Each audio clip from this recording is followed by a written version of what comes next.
চলে এসেছি আরও একটা নতুন ভিডিও নিয়ে। এই যে সব উপকরণ আমি রেডি করে নিয়েছি।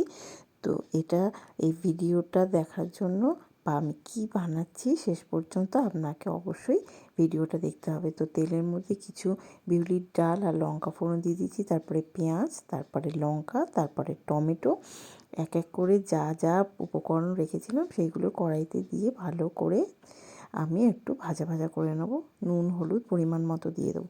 আর হ্যাঁ, এটা হচ্ছে ওটস, খুব প্রোটিন জিনিস আর খেলে অনেকক্ষণ পেট ভরাও থাকে আর খুব হেলদি খাবার। তো দেখুন আস্তে আস্তে নাড়াচাড়া করে নিই। কালারটা কি সুন্দর এসছে, তাই না? তো যাই হোক, এবার ওপর থেকে আমি ধনেপাতা ছড়িয়ে দেবো আর কাজু বাদামও দিতে পারেন আর কারি পাতাও দিতে পারেন। আমার কাছে ধনেপাতা ছিল, আমি ধনেপাতা দিয়েছি। আর কিছু লেবু, অর্ধেকটা লেবু কিছুটা রস চিপে দিয়ে দিয়েছি। এই দেখুন রেডি। তো ভিডিওটা কেমন লাগলো অবশ্যই জানাবেন। টাটা।